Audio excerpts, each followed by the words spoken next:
Hey everybody, I'm Tom Vassell. I'm Zee Garcia. I'm Chris Yee.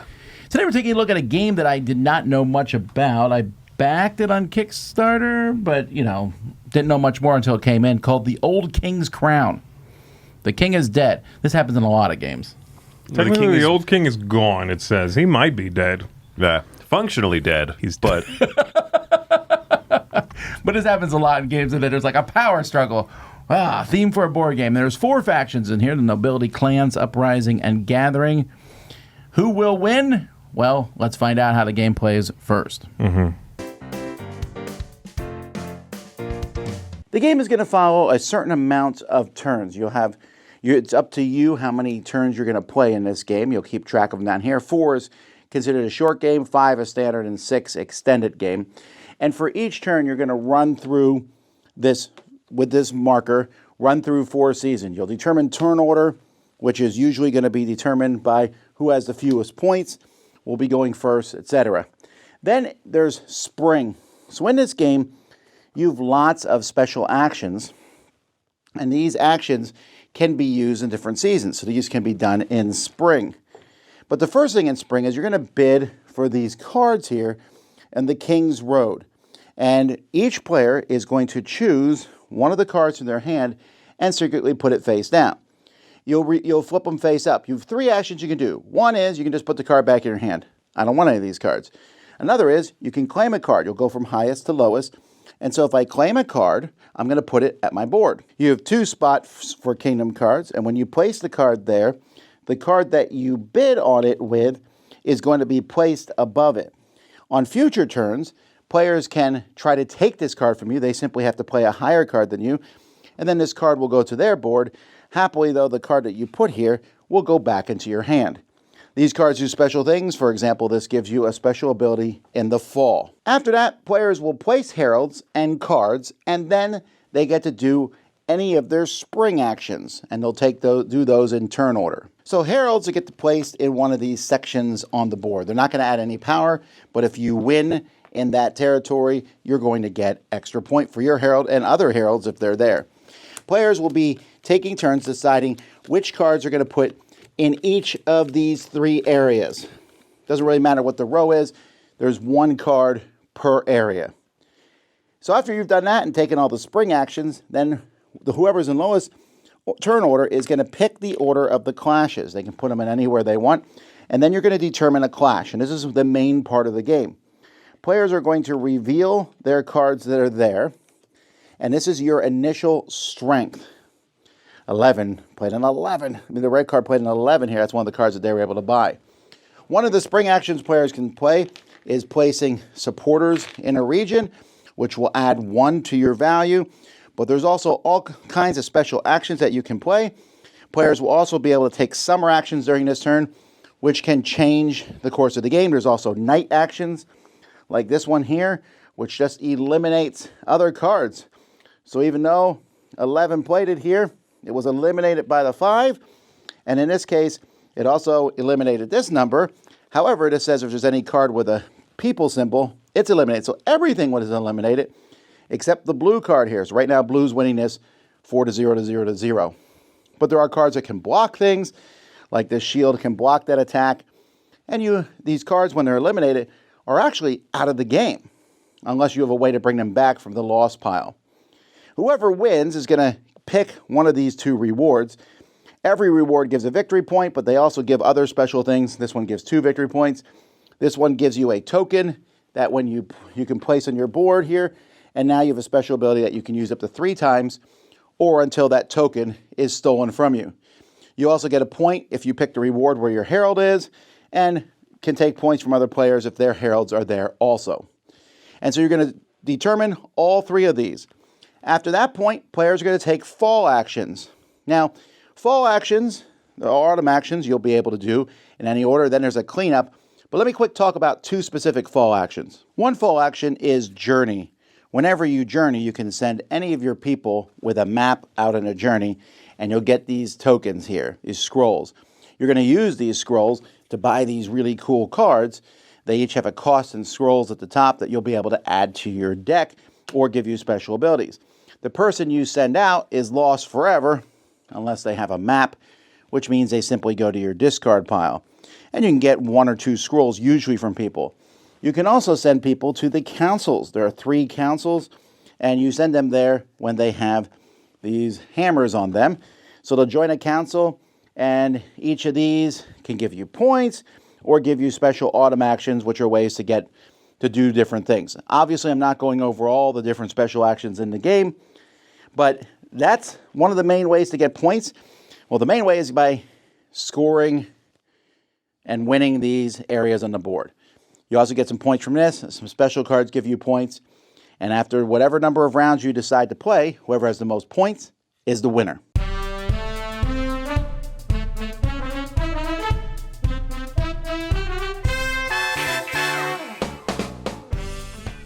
I should also mention the game comes with a fairly robust solo. There's a lot of cards, a lot of stuff for solo. I haven't messed with that because this feels like one of those games, for me anyway, that I'm really happy with the interaction, because this game is all about interaction, and I feel if you hate interaction, you won't like it. Yeah, I agree. That seems like this does not seem, I have not messed with the solo mode, like a good fit for a solo game.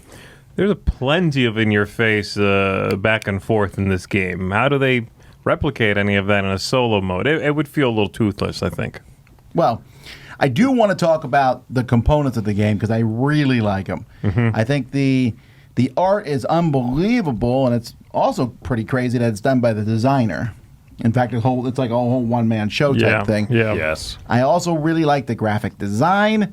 I think the rule book, I was really intimidated when I saw this 45-page rule book, but it was really clear. Gives examples of every situation, has a glossary. I have yet to find a rules question that I couldn't find in the book somewhere. That's good. And I was really happy with the overall production. It's probably a little bigger than it needs to be, and it definitely takes up some table space because you're using tarot-sized cards rather than normal cards on the board. That would have shrunk everything down. He's putting the artwork on display, but I'll tell you what, he has every right to, because it's stunning, and the production and the artwork here really are stellar. Right, and it kind of, I don't want to say merits the table space, because it's a lot of table space.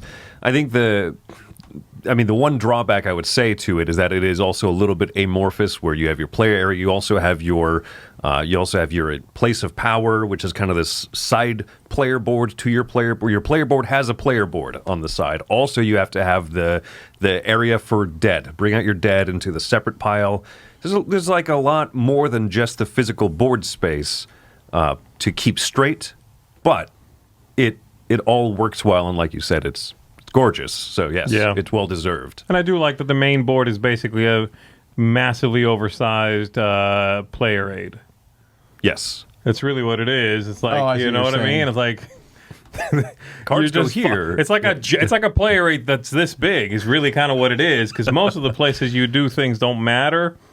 The areas where you like stack your little dudes and play a card next to that, but it makes for a good flow. It helps you flow the game, Absolutely. Yeah. If you just follow it, you're not really going to mess up. Yeah. Unless you try to jump the gun. Like, okay, summer actions. No, we're not there yet. You know what I mean? I think it's good use of the board. Right.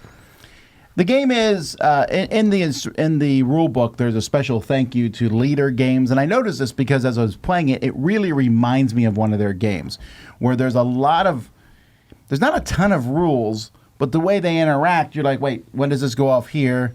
And there's not a ton of pieces either. Like, you have 6 guys to put out for area control. Mm-hmm. You have the same deck as everybody else does until you buy those 5 cards. You have special powers that are different. And so it feels wildly asymmetric, but also not quite asymmetric. And also can have huge swings and scores. It reminds me in many ways of Arcs in this. They're not similar at all, really, but it reminds me of the kind of swinginess where, like, in the first game, the second game of this I played, someone was like, had 7 points on turn 1. I was like, well, how did that even happen? Because the first game I played, the final scores were like 5 to 4 to 2. They were very small scores, and then the second one suddenly, and that game just had a very different dynamic to it. I guess my corollary when I think of this game is, it's funny because it reminds me a little bit of the way Cole Worley designs, who does a lot of the Leader games. Kind of reminds me, it sits in the same realm almost as like Oath, in that there's like a simple premise, but a lot of complexity around it. When you really boil this game down to how does the area control, the area majority work, Say it. It almost feels like a Reiner Knizia game that Cole Worley designed. Right. Oh, what did you want me to say? War. It's war. We're picking a card and then you play. It's war. I mean, you pick the card, I guess, from a hand of like a few, but Right. Sure, but I get that that's the basic concept, but it's also the basic concept for many, many games. it is. Right. This is such a simple premise. There's a few things to kind of balance out here. And then there's also a ton around it. And so that's what I mean by it feels like a Knizia game in the middle, surrounded by a Cole Worley game almost. If that doesn't mean anything to you, my apologies, but that's kind of how my brain processed this game. But you have to go into it also knowing that this is a game that favors people who've played it before. Because this is a game that's going to reward you knowing what your opponents can do. Mm-hmm. Each person has 4 special abilities, and this is one of those where I found it like Tom Vassel's Seventh Law, where use it when you got it, because I'm like, oh, I can only use these once? I better wait. Well, no, the game isn't particularly long, so use them. But you also need to know what the other people have. I need to know that you can pull some shenanigans. And your first game, that's not going to really come out. I mean, you're just going to get whaled. And sometimes extremely chaotic things happen. This is a game that definitely rewards it being the game you play exclusively for a few months. And I think with that, if that is your play style, this will start after a couple of plays to then finally pay back the investment you've put into it. It is a lot of investment. There are a lot of persnickety rules in it.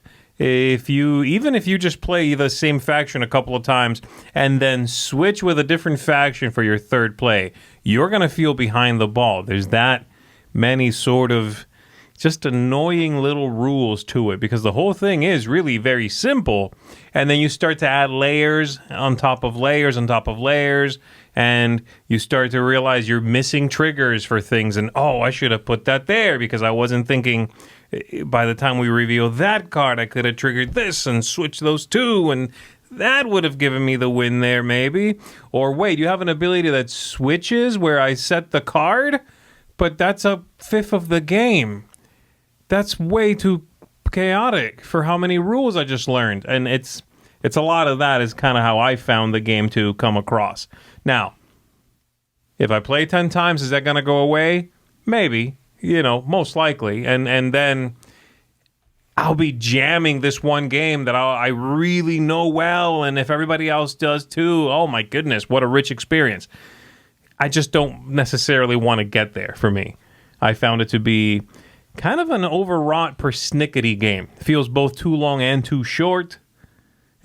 I found it kind of ill-fitting, maybe to me, and I'm the only one. I don't know. I definitely think it's a game. No, I think it's a game that's going to elicit strong reactions. If you are someone who likes complete control and a Euro gamer type thing, or if you like multiplayer solitaire, sure, this is not for you. Everything about this game, you are attacking each other, you're going at it. I almost put it in the same category. It's not as good. In the same category as Cosmic Encounter. Because there's a lot of things going on. Like, something that you and Zee are doing doesn't even involve me necessarily, can make me lose or win. And I have to be prepared for that. One of my favorite parts of this game that I find to be the most fun for me is that auction at the start of each spring where you reveal the cards and you can get those special powers, right? You have some asymmetry from the start of the game, some important asymmetry, but you develop more of that over the course of the game. Or some of those card powers do the things that you're talking about. This card, I'm going to place it into one of the 3 battlefields, and it is going to prevent all players from being able to enter or leave it, right?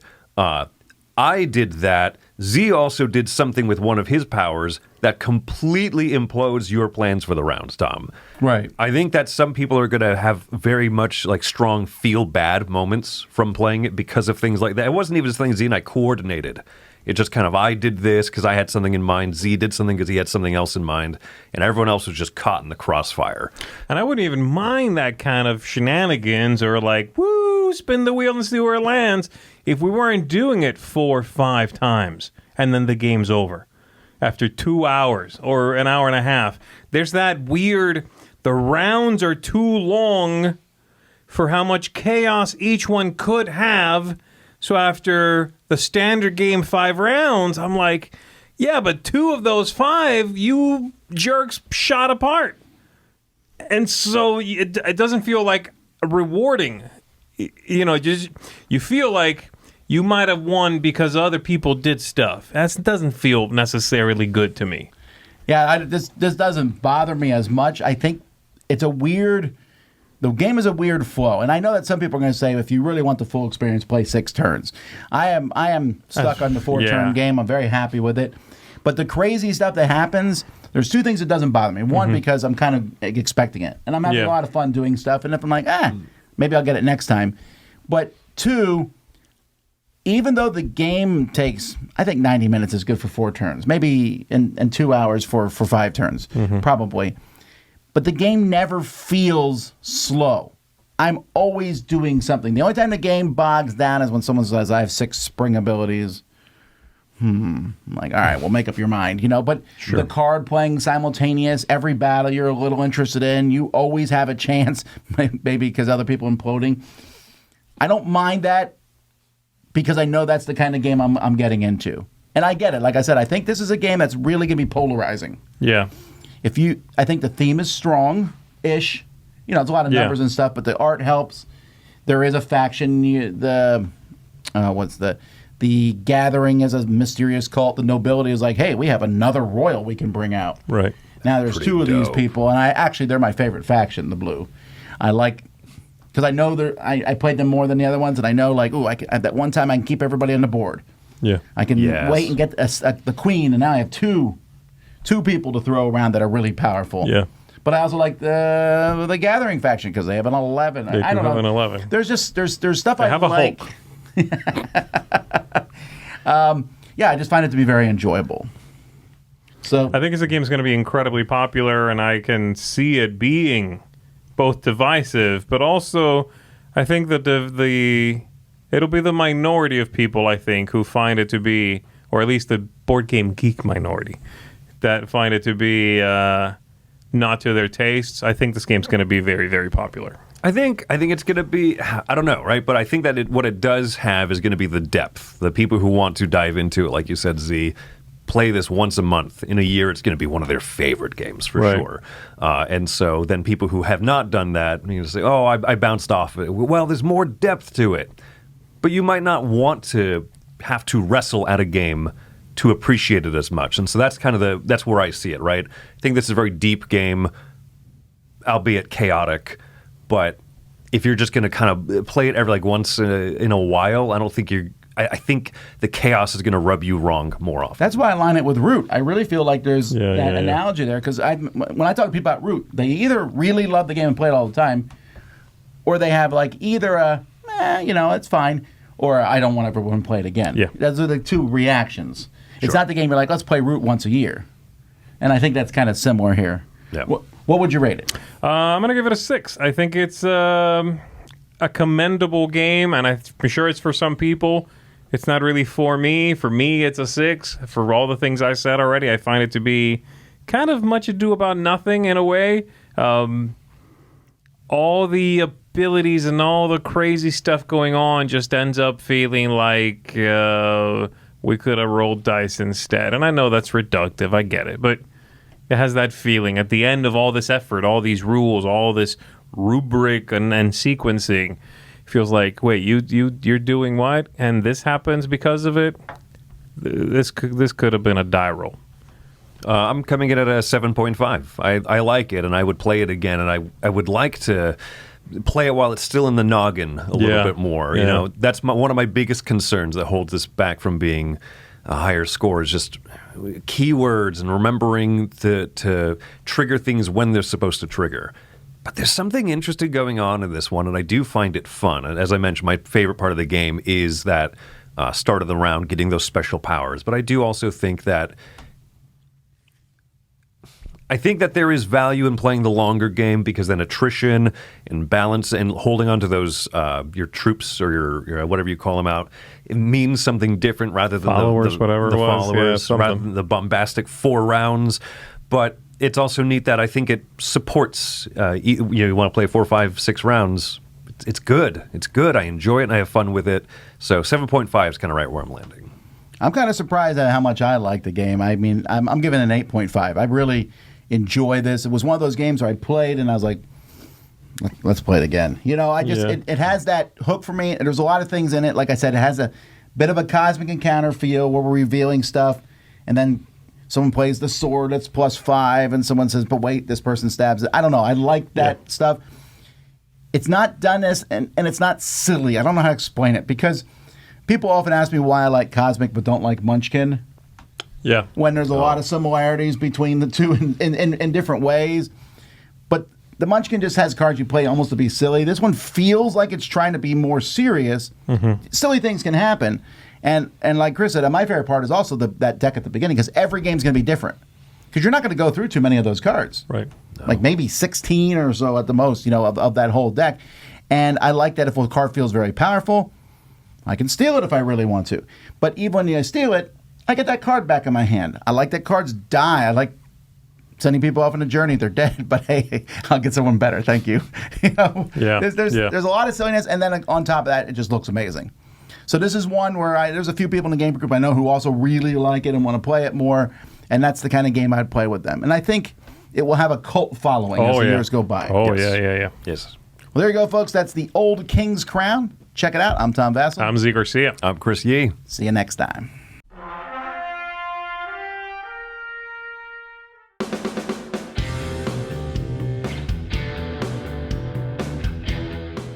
Hey everybody, thanks for watching this video. If you like this review or whatever you just watched, wasn't it amazing? Check out our channel, Dice Tower. We have all kinds of things. We review games, we do top 10s, we play games live. It's all about board games, but especially the people who play them. Check out Dice Tower YouTube channel.